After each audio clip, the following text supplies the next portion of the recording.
বিসমিল্লাহির রহমানির রহিম। আসসালামু আলাইকুম রহমতুল্লাহ। আমি ছায়া সরকার, বাংলাদেশের ছায়া আইন, বিচার ও সংসদ বিষয়ক মন্ত্রী professor doctor Alhaj Mohammad Sharif Abdullah Shaki, PhD in ল।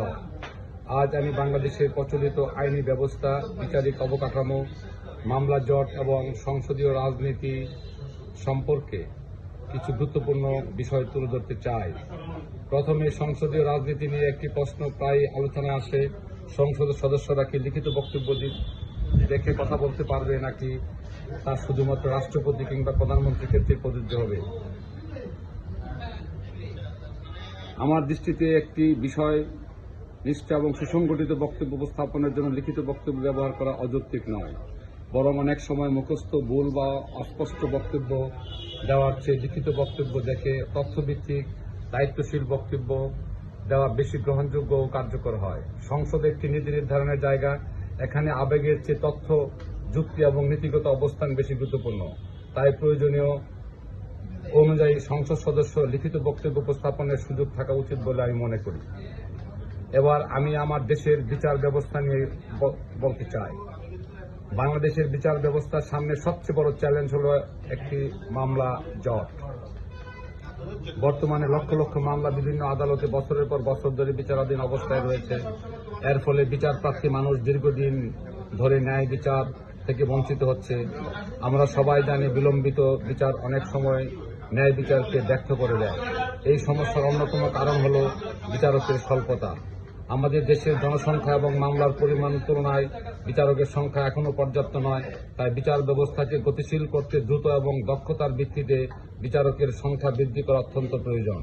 এর পাশাপাশি মামলার ধরন অনুযায়ী বিকল্প বিরোধ নিষ্পত্তি পদ্ধতি আরও কার্যকরভাবে চালু করা হবে। অনেক ছোটখাটো মামলা রয়েছে, যেমন সামান্য চুরি, ছোটখাটো সামাজিক বিরোধ, পারস্পরিক কলহ কিংবা তুচ্ছ সম্পত্তিগত বিরোধ। এইসব মামলা যদি স্থায়ীভাবে পঞ্চায়েত বা সালিসি ব্যবস্থার মাধ্যমে নিষ্পত্তি করা যায়, তাহলে আদালতের উপর চাপ অনেক কমে যাবে। এতে দুটো বড় সুবিধা হবে। প্রথমত, সাধারণ মানুষ দ্রুত সমাধান পাবে। দ্বিতীয়ত, আদালতগুলো গুরুত্বপূর্ণ ও জটিল মামলাগুলোর প্রতি মনোযোগ দিতে পারবে। এবং আরেকটি গুরুত্বপূর্ণ বিষয় হচ্ছে প্রশাসনিক বিকেন্দ্রীকরণ। যদি সব বিচারিক এবং প্রশাসনিক কার্যক্রম শুধু কেন্দ্র বা রাজধানী কেন্দ্রিক হয়, তাহলে তা স্বাভাবিকভাবে ধীর হয়ে যায়। তাই জেলা, উপজেলা এবং স্থানীয় পর্যায়ে বিচারক এবং প্রশাসনিক কাঠামো আরও শক্তিশালী করতে হবে। মানুষের দোরগোড়ায় বিচার পৌঁছে দেওয়ার একটি গণতান্ত্রিক রাষ্ট্রের অন্যতম দায়িত্ব। আমাদের লক্ষ্য হওয়া উচিত একটি দ্রুত, স্বচ্ছ, মানবিক এবং ন্যায়ভিত্তিক বিচার ব্যবস্থা গড়ে তোলা। আইনের শাসন প্রতিষ্ঠায় কেবল আদালতের দায়িত্ব নয়, একটি রাষ্ট্র, সরকার, রাজনৈতিক নেতৃত্ব এবং নাগরিক সমাজের সম্মিলিত দায়িত্ব। আমরা যদি বিচারকের সংখ্যা বৃদ্ধি করি এবং মামলার ধরন অনুযায়ী বিকল্প নিষ্পত্তি ব্যবস্থা চালু করি, প্রশাসনিক বিকেন্দ্রীকরণ করি এবং সংসদীয় সংস্কৃতিকে আরও দায়িত্বশীল এবং তথ্য নির্ভর করি, তাহলে অবশ্যই বাংলাদেশ একটি আধুনিক, কার্যকর এবং জনবান্ধব বিচার ব্যবস্থা গড়ে তোলা সম্ভব। সবশেষে বলতে চাই, ন্যায় বিচার প্রতিষ্ঠা একটি সভ্য গণতান্ত্রিক রাষ্ট্রের ভিত্তি। যেখানে ন্যায় বিচার নিশ্চিত হয়, সেখানে মানুষের আস্থা জন্মায়, রাষ্ট্র শক্তিশালী হয় এবং গণতন্ত্র সুসংগত হয়।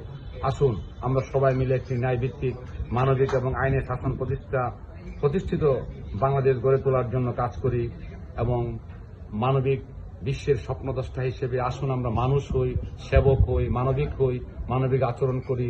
অবজ্ঞা নয় মর্যাদা। জয় হোক মানবতা, জাগ্রত হোক মানবিকতা, বেঁচে থাকুক মনুষ্যত্ব। ধন্যবাদ। আসসালামু আলাইকুম।